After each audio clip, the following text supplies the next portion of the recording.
tell you, I'm so excited.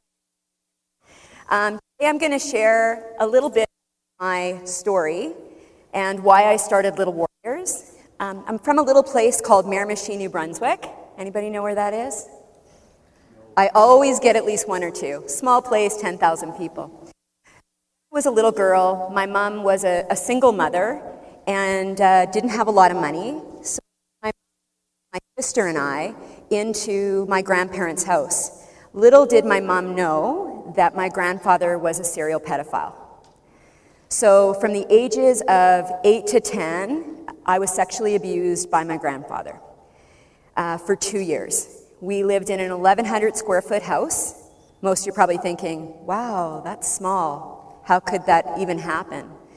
In that house, there was boarders, my mother, my sister, cousin, and my grandparents. So in an 1,100 square foot house, my grandfather could get access to me at any time.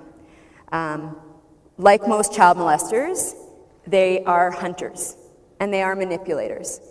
So my grandfather actually broke the lock to the bathroom door so that he would have access to me when I was going to the bathroom, in the tub, and he could just pretend that he was getting medication or getting something in there. So very scary as a child, nowhere to hide in an 1,100 square foot house, and can't go to the bathroom, hard time getting a bath. Needless to say, I lived in fear the 2 years I was there. I will tell you, for a living, my grandfather was a crosswalk guard at an elementary school. Because with sex offenders, wherever their prey is, which is children, is usually where they work. So my grandfather drove the kids home that missed the bus. So for 2 years, I was sexually abused all the time. You know, wherever I went, in the house, out of the house. And if you met him, you'd say, he seems like a nice guy. Well, most sex offenders are very charismatic, and he was no different. So I didn't tell anyone until I moved out of the house, because my grandfather said, if you tell anybody, I'll kill your mother, I'll kill you, and I'll kill your little sister. So it took me getting out of the house to tell my mom, and first thing she did was grab a butcher knife. Not the right thing to do when a child disclosed, but that's what she did. And after that, we went to the police, social work, and the mental health. And guess how many of them believed me? 0. They actually called my grandfather in, talked to him, and said to my mother, they phoned her, said, he's a very nice man. Do you know that he is a crosswalk guard? And your daughter's a liar.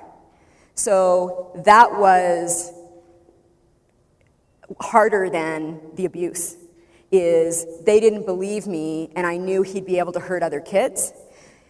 After that, my mom took all our brothers and sisters and had a meeting in our house and told them what had happened. And I ended up, after all the screaming about how horrible and dirty and nasty and, despicable I was, I literally left and bawled myself to sleep in a fetal position. And that would have been at about the age of 10. My family, in all their wisdom, decided to cover it up from my grandmother. I was still made to go to my grandfather's house, sit on his knee, eat supper there, sit by him in church. It was horrible.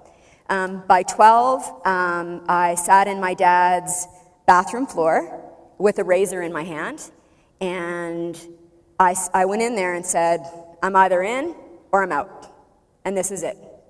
And I'm telling you, when I went in there, it was 50-50. And that was the day on my dad's floor that I decided to live, and I said, I'm gonna fight through this, and that's the day that I became a little warrior. So that's why the name is that to survive such atrocities, you need to fight, and that's what I did. So I sent little Glori away, and it was warrior Glori. I didn't need anybody, I was tough, and I just, fought through having to go to his house, all of those things. So fast forward a bit, ended up going to university in Halifax, Nova Scotia, where I met the love of my life, my husband of 20 years now. Had a tough time in school, have always suffered from post-traumatic stress disorder and severe anxiety. Only around those were the two effects that I got, because 1 in 3 girls will be sexually abused. Average age is 12, so soon as girls hit puberty, that's when they're at the biggest risk. 1 in 6 boys, and the average age for boys is 4, if you can believe that. 95% of the time, the kids know the offender. They have gained the trust of the parents, and then therefore the trust of the kids. Okay? So 95% of the time, they know the offender. And 95% of offenders are male. And some of the things that happen when kids are sexually abused, 70% of prostitutes were sexually abused, 70% of addicts, people with eating disorders, cutting, mental illness, all over 70%. Sexual abuse costs the federal government $15 billion a year in everything from meds to ambulances, you name it. So that's a little bit about my past. I've been an entrepreneur since I was 23, and getting into the not-for-profit field was something I really never thought I'd do. I own an ad agency and a web development company and some other things. But it was sitting kind of at a function like this in Montreal that I heard a gentleman, his name is David Ash, telling a story about how when his mother Vivian died, he took a bunch of his money and set up a shelter in North Van for homeless women. And at that moment, Oprah calls it aha, so I'm going to take Oprah's aha. I literally had, and I can remember it was 500 men and like maybe 3 women, which is usually the case sometimes in these entrepreneur groups. And it literally, the vision came right through me. I'm bawling and I'm writing out, it's Little Warriors. This is my purpose. It's going to focus on prevention, education, healing, and someday I'm going to build the Be Brave Ranch. And I still, to this day, Little Warriors is 4 years old, I have that little mini business plan. And when I walked out of the room, they were videotaping and they said, "Can we get your comments?" I'm crying. I'm like, "Sure." And it's all on YouTube. You won't recognize me though, because I was about 50 pounds heavier, but it is on there under EO University. So that's a little bit about my past, why I do what I do. Little Warriors is the #1 recognized not-for-profit with regards to child sexual abuse in the country. We get 10,000 people to our website a day, 150 roughly calls and emails of people disclosing. Kind of interesting, we're a non-disclosure agency. The media gives us $8 million a year across the country. So the buses, radio, TV, print, we don't pay for any of it, which is pretty amazing.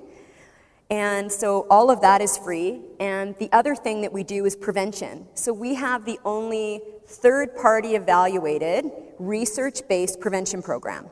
So if we train an adult, because we only work with adults, how to help prevent kids in their life from being sexually abused, it protects 10 kids. And it's a 3-hour program, $40. So $40 protects 10 kids. Try to get government funding for that, though. Very interesting, because it's more Band-Aid stuff that the government tends to put money into. And a good example of that would be in Edmonton and Calgary, just because that's what we're close to. There are 3 facilities for the rehabilitation of sex offenders, which is impossible. You can't rehabilitate them. Guess how many long-term facilities for children that have been sexually abused? In North America, how many do you guys think?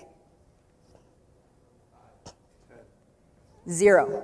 Doesn't exist.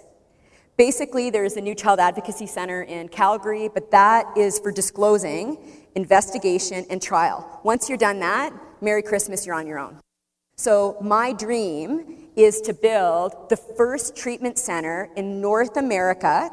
I already have the location, the venue, and I'm in the process of raising $3.1 million, which is way less than a $400 million museum. And we'll have 60 kids that we will work with on a month equine therapy, play therapy, cognitive behavior in a very holistic environment, and it's going to be called the Be Brave Ranch. So that is my biggest vision, has been from the very beginning, because these kids deserve a place to get better. Imagine what they think, that the people that do the work, do the offending, are the ones that get the treatment, but they have nowhere to go. And there's no long-term treatment for adult survivors either, which is crazy. So the federal money that goes into child sexual abuse, the most of it goes to on the rehabilitation side, which is kind of interesting. The numbers that I gave you to the 1 in 3 girls and the 1 in 6 boys does not include human trafficking and child pornography. And that research study was done in 1982. That was the last federal research study done on child sexual abuse. So when I give you those numbers, they're not accurate. Not accurate at all. Some of the things that are very difficult with doing something like this is, in the last year, I had one girl that I met that was 19. I met her about a year ago. Another girl that was 8. I didn't meet her, but I knew of her. Both were being sexually abused, lived with their offenders, and both committed suicide. And I literally, and they were both within about a week. And the first girl I had met a year ago, she came to see me in Edmonton. We met at a Ricky's Grill, and I gave her a hug, and I told her how brave she was and that she was loved. And we were friends on Facebook and kind of still communicated. And I'll never forget getting that call. I will never forget it, because there was so much of me that felt so guilty, although I work really hard, that when she came to say, where can I go to get better, I'd know where to send her. And the second girl, I didn't know, but she was 8. She was 8 years old. The psychologists on our board say that it's the youngest suicide that they had ever heard of from a child.